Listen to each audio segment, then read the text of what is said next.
Hi everybody, Keith Tanner here from Flyin Miata, and today we're going to talk about brake calipers. As always during this video, if you have questions, please put them in the comments. I'll do my best to address them live.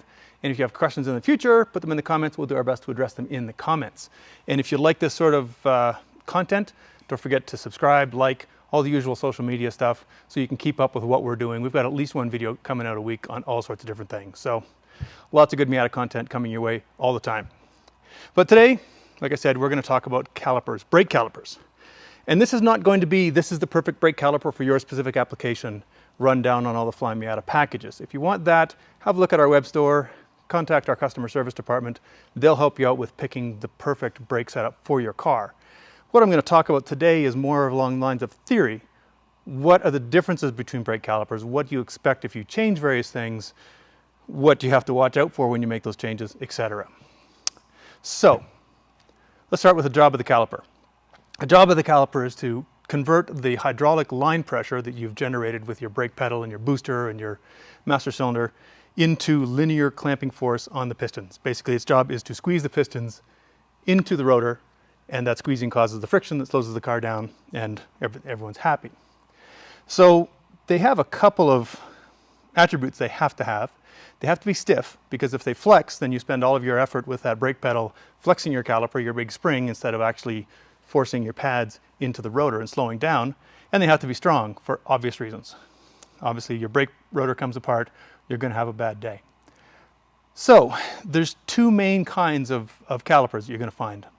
One is a sliding caliper, which is found on almost every Miata, the exception being the NDs with the Brembo brake package.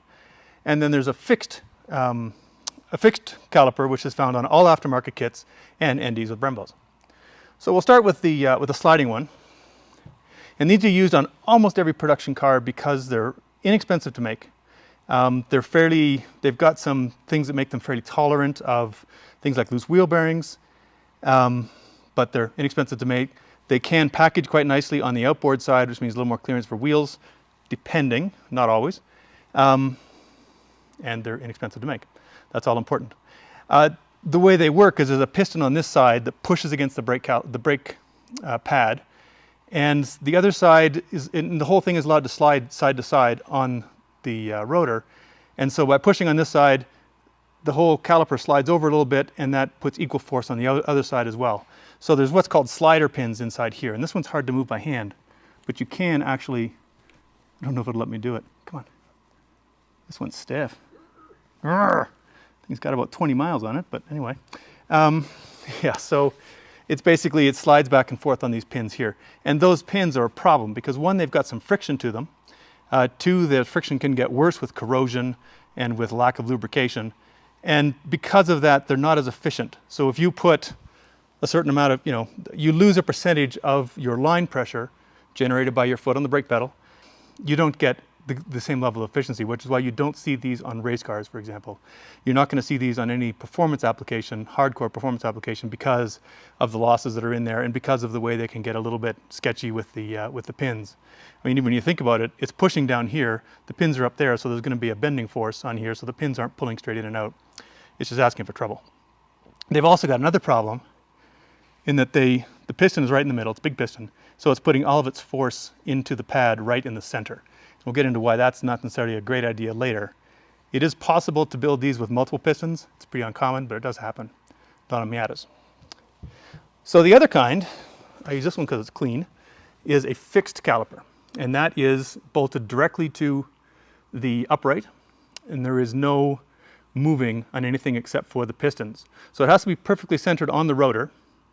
And it has a piston on each side, so when you do press on the brake pedal and the hydraulic pressure comes in here, pistons on both sides extend and they push the pad up against the rotor for you.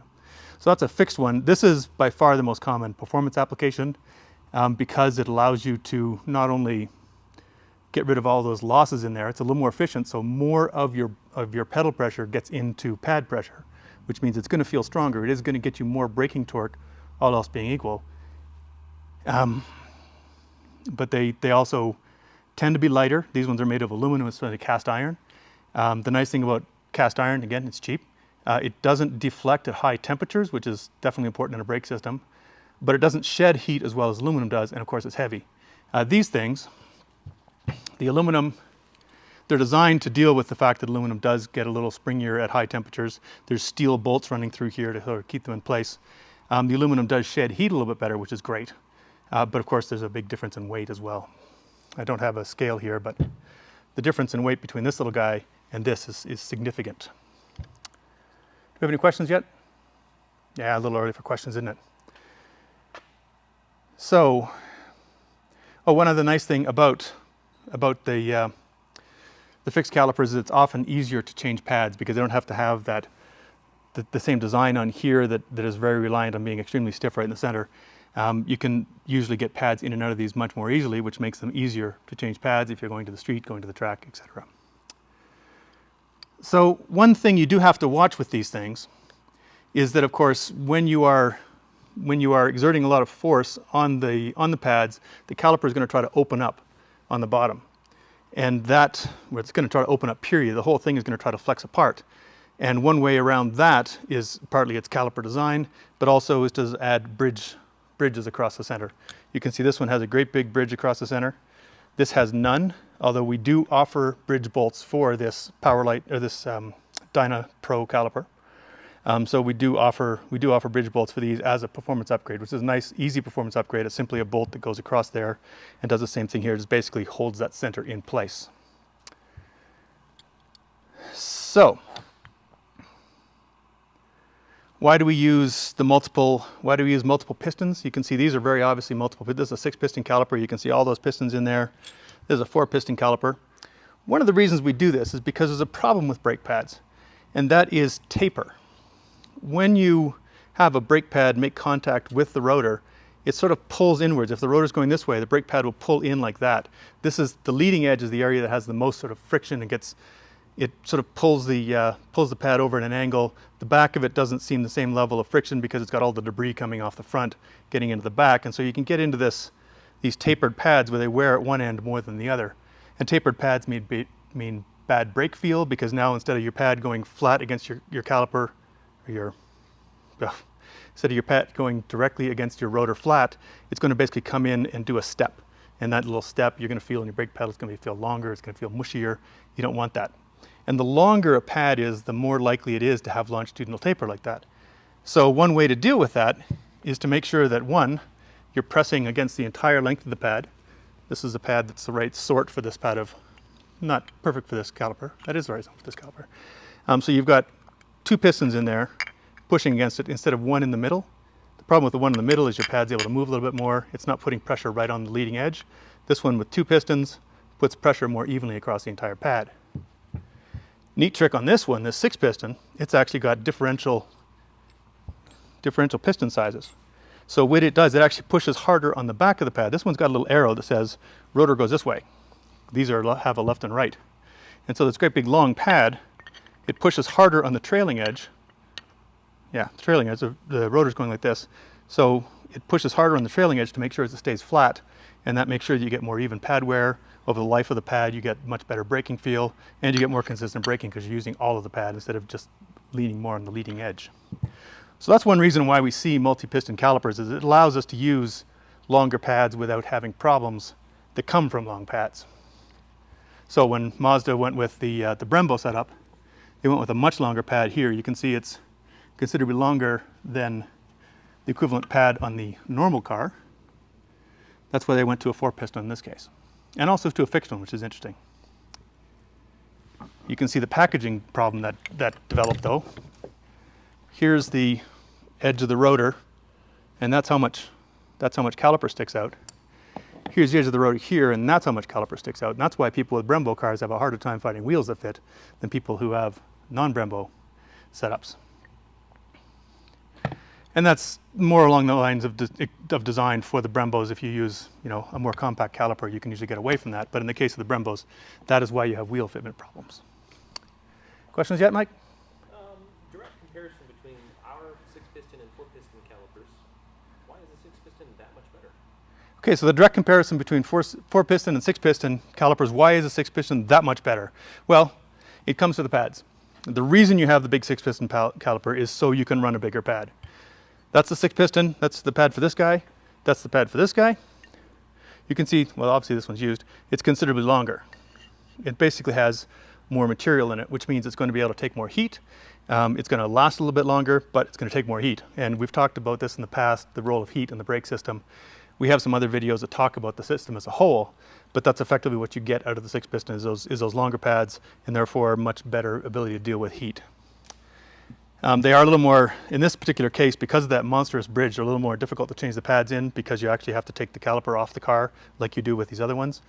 These guys are much easier to maintain, so if you don't need the enormous pad, the lighter weight of these and the fact that it's easier to change pads make the 4-piston a really good all-around setup. So, I mean, my street car, I run this. My track car, I run this. Pretty much what it comes down to. So another question we get a lot of is about dust seals. Here's what dust seals look on a caliper. This is from another application. It's a homebrew one of mine, but you can see right along the edge of this piston, there's a little rubber seal. And the idea there is literally it's a dust seal. There is another seal inside there. That's the one that takes care of all the hydraulic sealing. But this just keeps debris off the piston and out of the seal. It's a good idea in theory. In practice, it doesn't seem to have a big effect. Miatas aren't, they're not Jeeps. They're not fording a lot of streams. I mean, we know you guys are out there, but you're not running big brakes. They generally lead a relatively civilized life, don't see a lot of corrosion, that sort of thing. So generally speaking, a caliper like most of the Wilwoods that we offer, all the Wilwoods we offer for Miatas, don't suffer from invasive debris, shall we say, that comes in and tears the steels apart. It's pretty unusual to have to rebuild one of these things.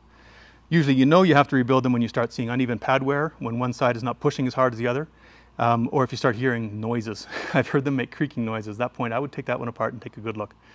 But, I mean, I've been running these things on my street cars for 25 years, and I don't think I've had to rebuild one yet. So they, generally speaking, are extremely long-lived.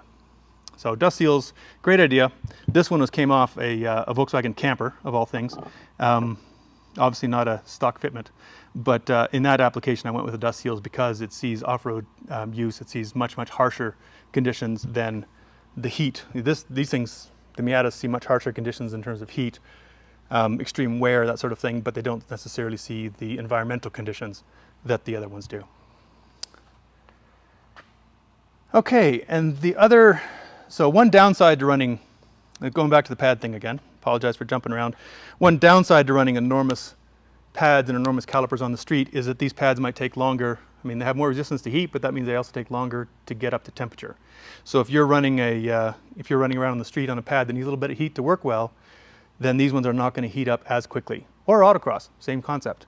Autocross, you're usually looking for as light as possible, but if you need your brakes to be at 100% on the first braking zone and you don't have a brake pad that works from dead cold, then this one will take a little bit longer to come in than this one will. Or the power light that we often use on autocross biased and lightweight street applications comes up to temperature more quickly. So it's a matter of the correct pad. There's no perfect pad. There's no this is the best for everything. It's a matter of the right one. Now another question we get a lot is if you're going to put on multiple pistons, do you need to change the master cylinder? And the answer to that one is no if you have a well-designed brake kit.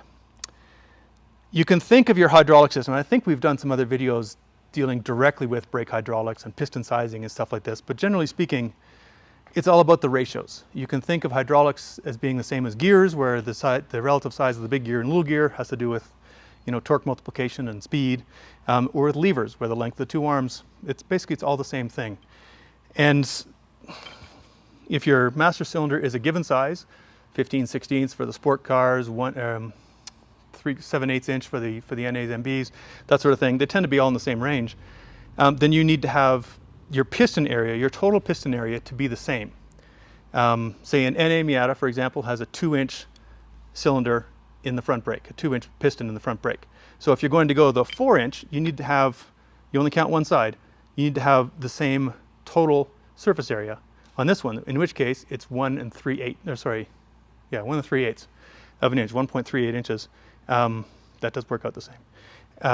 So that they have the same surface area split over 2 pistons. And that way your master cylinder will be the correct size, the amount of movement of the pedal will be the same, the amount of pressure, the amount of force, on the pads barring losses from things like slider pins, will be the same. And when you go to a bigger piston, bigger caliper, it's the same thing. You have 3 smaller pistons, in this case 1 slightly smaller and 2 much smaller pistons, but the total area ends up the same, so you can use the same master cylinder. You can put on a bigger master cylinder if you like, but it shouldn't be required because of your caliper change. You put the bigger master cylinder on because you want to trade off pedal pressure, effectively, the force on the pedal, for travel, that's what gearing is all about, travel versus force.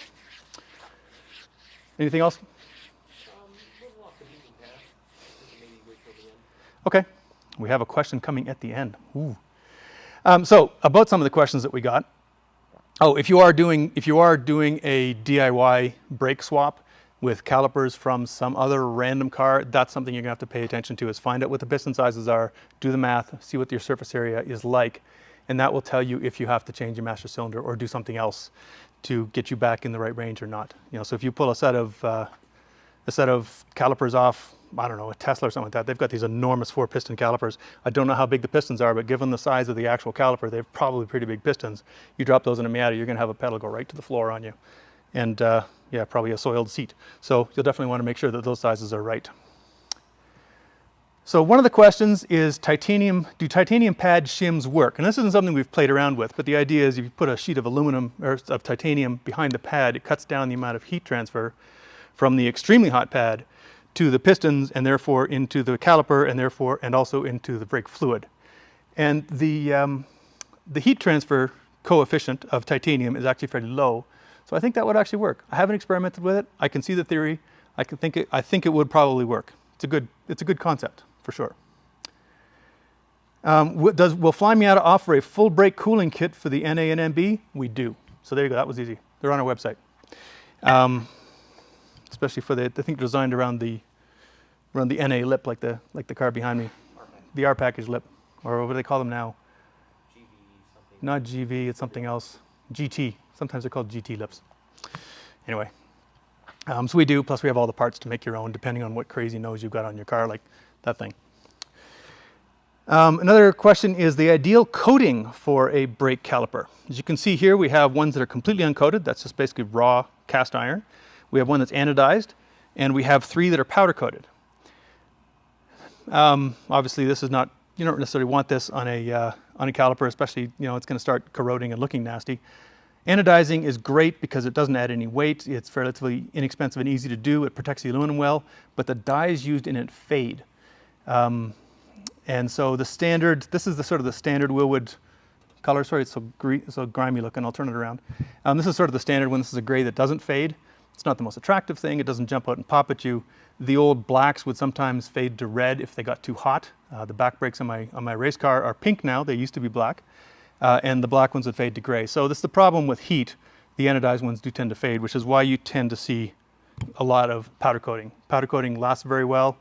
In theory, I think it'll probably insulate a little bit in terms of it won't allow quite so much heat dissipation by radiation. But it works well, it lasts well. You can paint them if you'd like as well. That's more of a DIY thing on factory calipers. As long as the prep is good, that lasts pretty well. Really, most of it is just there to keep it looking good. So whatever you want for aesthetics. And I have one more question here before we go to Mike's secret question. And that is an economical suggestion for a big brake kit for a daily driven Miata with occasional track use. I'm not going to come here and give specific suggestions for people as to what the best brake kit for their car is. Again, I recommend you talk to our customer service team. But in this case, that occasional track use is the red flag. It doesn't matter how occasional your track use is as far as your braking system is concerned. On the day you're doing that track use, that's when you have to have a braking system capable of it. Doesn't matter if you're doing it every day for a month or you're doing it one day a month. That one day you've got to have enough brake. So design your braking system to deal with the harshest day it's going to have to deal with, the harshest condition it's going to have to deal with. And then it might be a little overspec for the street, but that's how it goes. Or you just accept it for the fact that your brake system is underspec for your use, and you be prepared to deal with the consequences. I have a V8 powered MGB that I built for myself that runs stock 1.8 Miata brakes, and it is totally underbraked, which means that if I do take it to the track, I have to be aware that it's going to fade its brakes fairly quickly. Fair enough, that's a compromise I built into the car. I'm okay with that, I know it going in. So occasional track use is no different than constant track use as far as specifying a brake system is, unless you're willing to sacrifice, you know, some track time, unless you're willing to accept the compromises that come with not having enough equipment to deal with what you're asking it to do. Same thing with cooling. You know, if you're only doing occasional track use, doesn't matter. On the day you're at the track, that's the day you're going to get hot and you're going to need the cooling. So specify the car for the hardest use, not just once in a while. All right. Can we have this question now, Mike? We can. So, would you rather have, Would I rather? You sound like my 7-year-old nephew. That's all he does right now. Would you rather? would you rather a larger rotor or a caliper with more pistons? Would I rather have a larger rotor or a caliper with more pistons? I would probably go with a larger rotor. The reason being that that's your major heat sink. And I'm going to interpret caliper with more pistons as smaller pad versus bigger pad. Your major heat sink is your rotor, so you want to have as much mass there as you can. So that's where the bigger one it comes in. You've also got with a larger rotor, you've got a longer lever arm. You get more brake torque because you're applying the braking further away from the center of the wheel, so you'll get more brake torque out of a given. Basically, you'll end up with more powerful brakes that will deal with more heat over one that happens to have an enormous pad. So that'll be my choice in that particular case. In the case of my V8 track car, I have both. I have a big rotor, and I have a 6-piston brake setup so that I can run really big pads. Anything else? Yes. More questions? I like questions. So much easier than having to come up with myself. That's right. Why did we pick Wilwood over StopTech, Alcon, AP Racing, any other name brands? Why did we pick Wilwood over your brand here? We've been working with Wilwood for a long time. We did our first Wilwood brake kit, man, I think I drove it in 1996. They are affordable, like Miatas. The parts are widely available, like Miatas. You know, they may not be the ultimate or viewed as the ultimate in all cases, but there's a lot of Wilwood brakes racing in a lot of cars every weekend. So it's one of those deals where they're a very good match. Also, a lot of US made stuff in here, which is always a plus. But they're a very good match for performance and affordability as far as we're concerned. They're also easy to mix and match bits and pieces. I mean, this rotor and this rotor are direct swaps for each other. They have the same clearance, they have the same belt patterns, so you can very easily move from one to the other. I have looked at doing things like an AP racing brake setup. I forgot to bring, I had a prototype caliper for that. $2,000 calipers. Sexiest brake system in the world. Absolutely ridiculous pricing, and that's not even getting into what I was going to have to do with rotors to make those fit. So yeah, Wilwood's work. I don't think StopTech was offering, they were probably offering calipers at the time, but they were not as big a player at the moment. So we've had no reason to go away from Wilwood. I know that because they're popular and common, they're not necessarily as sexy as something that's a little less common, but they've been well proven and they just keep working. So that's why we go with them. Anything else, Mike? Mike's working off a phone. It's a very long screen, and he's an old man, so give him some time to read it. What are you, mid-30s now, Mike? Not, yes. Not necessarily related. Trivia fact, Mike is as old as the Miata. He was born when the first Miata was introduced to the world, so there you go. No, I think we're good. You're good? Just for that, you're not going to take the question anymore. All right. Okay, so don't, I ruined it. I'm sorry. But yeah, anyway. So if you do have more questions about the brake caliper tech we're talking about here, please do put it in the comments. We will do our best to answer it in the future. Again, the goal is not to recommend the best solution for your particular setup, or we'll break rotors or we'll break calipers from this car, fit on this car, et cetera, et cetera. Do hit up our customer service team with that, especially if it's about products that we carry. We know our product better than anyone else's, so we are best at answering questions about our products. But they are willing to help. They're very helpful people. So that's about it for today. Again, if you like this kind of comment, comment, subscribe, sign up. There's Instagram, there's Facebook, there's YouTube, there's Twitter, there's our own website with blog updates and links to all these videos on them, whatever. We try to make it easy for you to get this stuff. So until next time, my name's Keith Tanner from Flyin Miata. Hope you enjoyed it. Thank you very much.